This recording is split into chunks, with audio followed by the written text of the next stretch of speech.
Assalomu alaykum, hurmatli tinglovchilar. Yangi tahrirdagi O'zbekiston Respublikasi Konstitutsiyasi fanidan konstitutsiyaviy islohotlar hamda ularning mazmun mohiyati mavzusida siz bilan gaplashamiz.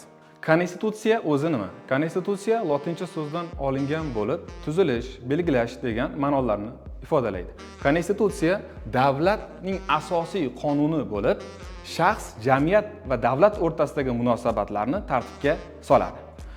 Har qanaqangi me'yoriy huquqiy hujjat, u farmon, qaror, farmoyish, kodeks bo'ladimi va boshqa har qanday hujjatlar konstitutsiya asosida yaratiladi.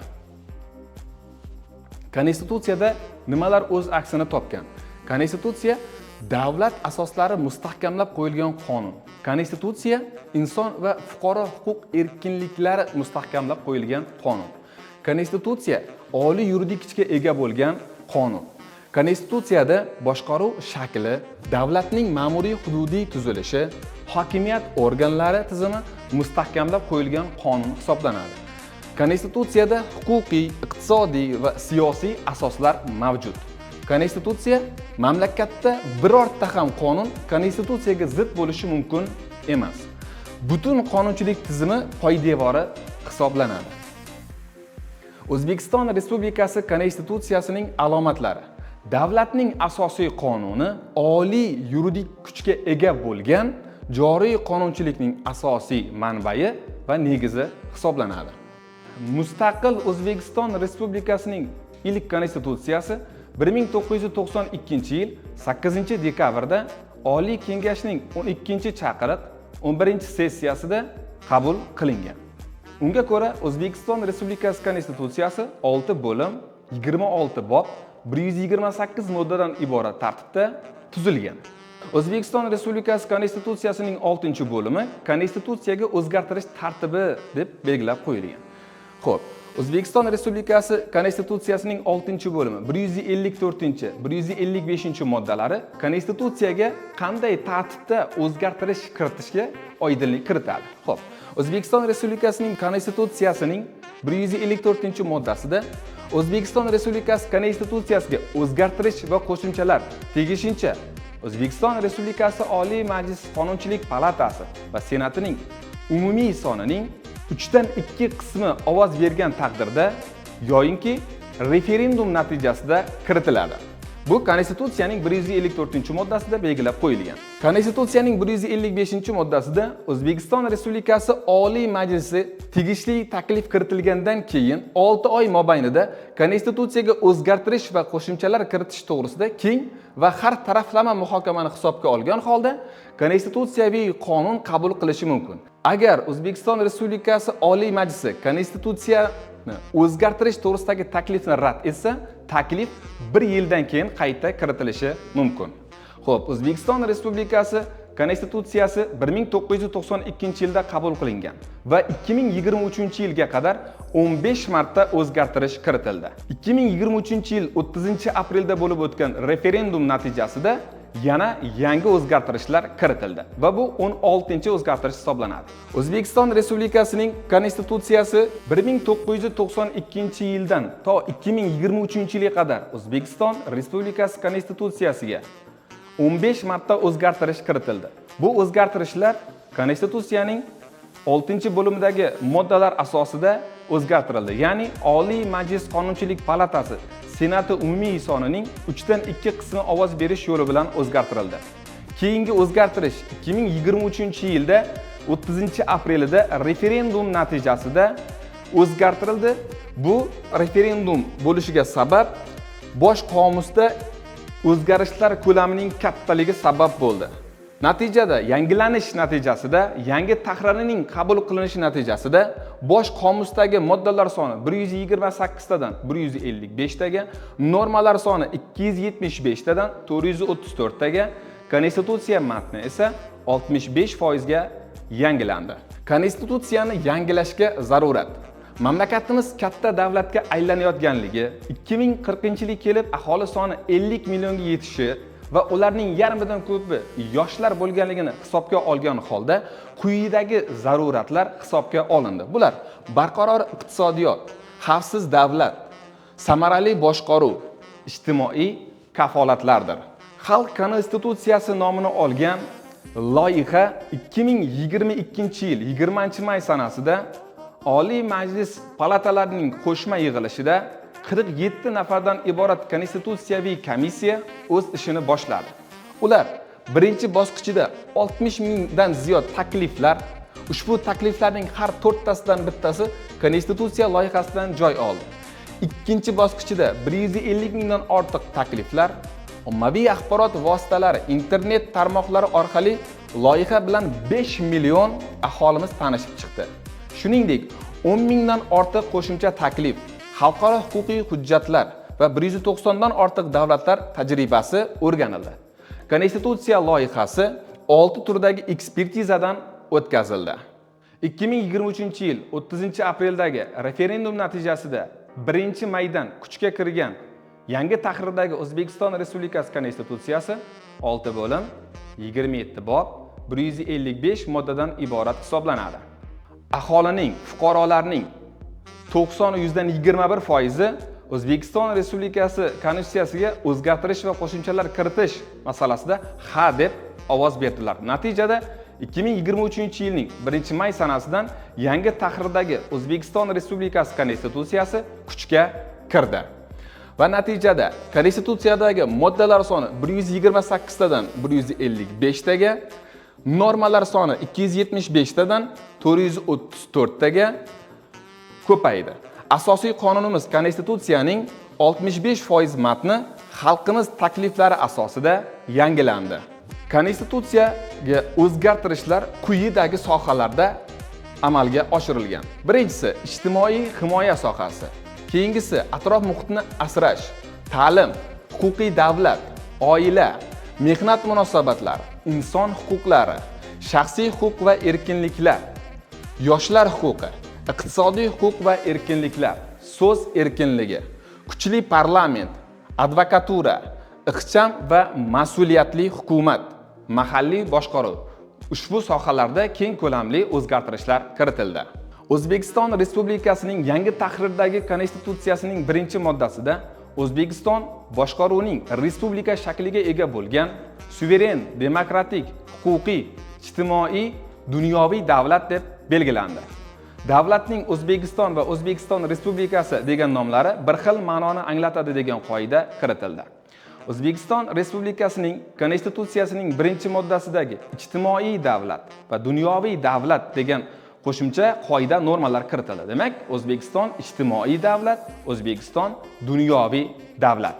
Ijtimoiy davlat degandan nimani tushunamiz? Ijtimoiy davlat har bir fuqaro munosib farovon turmush darajasiga ega, xususan sifatli ta'lim, kafolatlangan tibbiy xizmat, munosib mehnat sharoiti, munosib oylik ish haqqi, oylik, nafaqalar, pensiyalar tizimi yaratilgan va undan tashqari ijtimoiy tafovutlar muvozanatlashgan, yumshatilgan, hech bir fuqaro o'z muammolari bilan o'zi yolg'iz qolmaydigan adolatli davlat nazarda tutiladi. Dunyoviy davlat degandan nimani tushunamiz? Dunyoviy davlat diniy tashkilotlar va birlashmalar davlatdan ajratilgan.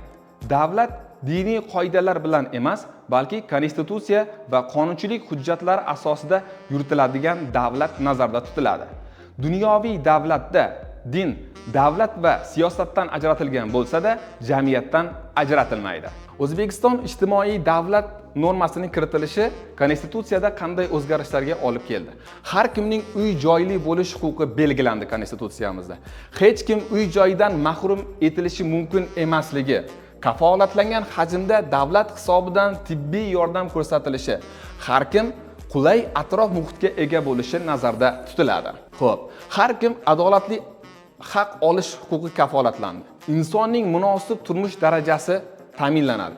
Ayollarning ish haqini kamaytirish taqiqlandi va Konstitutsiyamizning bir moddasiga homiladorligi yoki bolasi borligi sababli ayollarni ishga qabul qilishni rad etish, ishdan bo'shatish va ularning ish haqini kamaytirish taqiqlanishi belgilandi.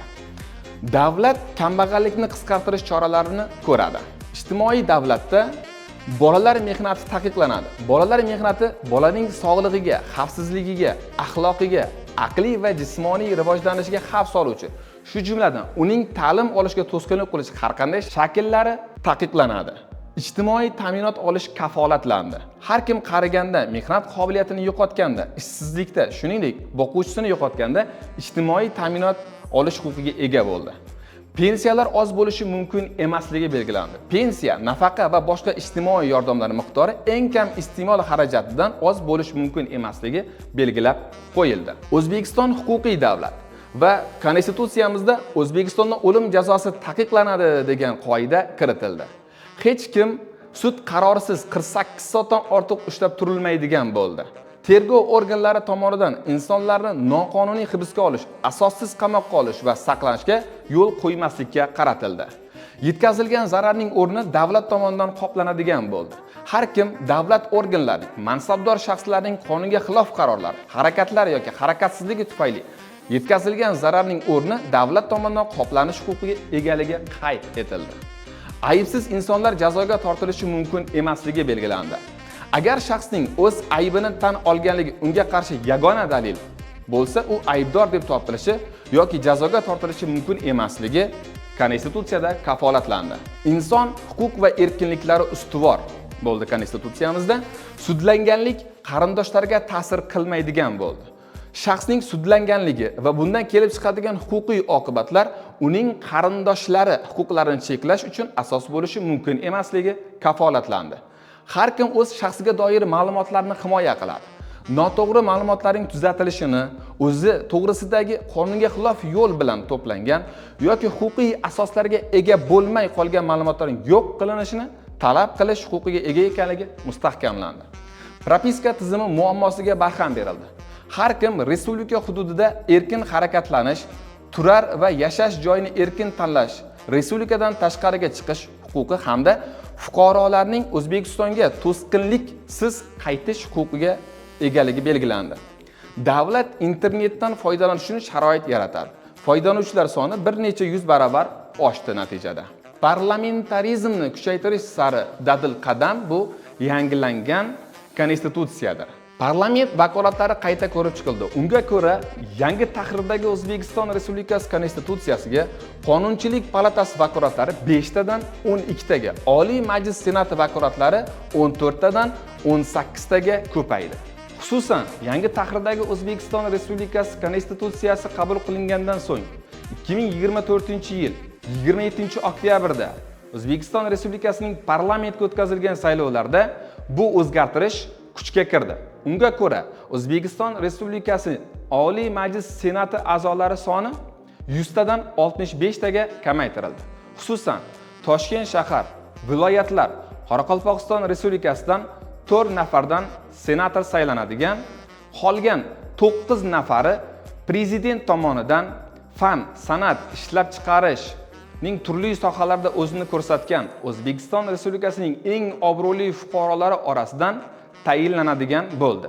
Nazorat organlari ustidan parlament vakolati kengaytirildi. Bosh prokuror va hisob palatasi rahbari nomzodi senat ma'qullagandan so'ng tayinlanadi.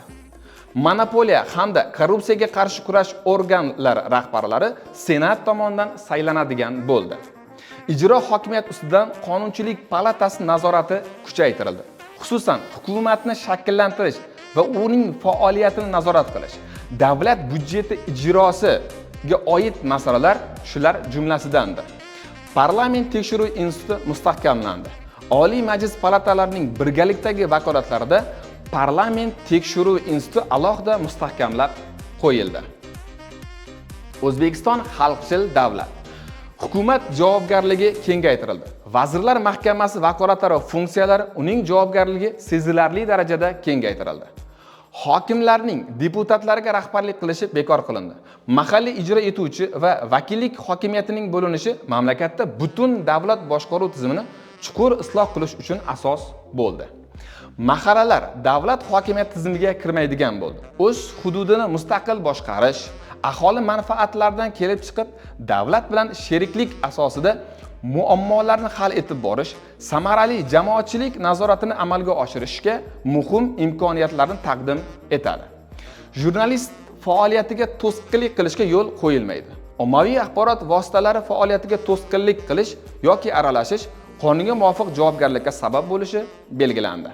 Inson huquqlarini himoya qilish tizimi ham mustahkamlandi. Yangi tahrirdagi O'zbekiston Respublikasi Konstitutsiyasining 27-moddasiga habeas corpus Miranda qoidasi joriy etildi. Unga ko'ra, habeas corpus instituti ko'lamini yanada kengaytirish maqsadida shaxsni 48 soatdan ortiq sudning qarorisiz ushlab turish mumkin emasligi, telefon so'zlashuvlarini eshitishga va tintuv o'tkazishga faqat sud ruxsat bersagina amalga oshirilishi mumkinligi belgilandi. Ushlangan shaxsga sukut saqlash va boshqa huquqlari hamda ushlab turish asoslari sodda tilda ilk soniyalardayoq tushuntirilishi, shuningdek, hech kim o'ziga va yaqin qarindoshlariga qarshi ko'rsatma berish majburiy emasligi kabi Miranda qoidalari Konstitutsiya darajasida belgilandi. Biz bilan g'oyibona birga bo'lganligingiz uchun tashakkur. E'tiboringiz uchun rahmat.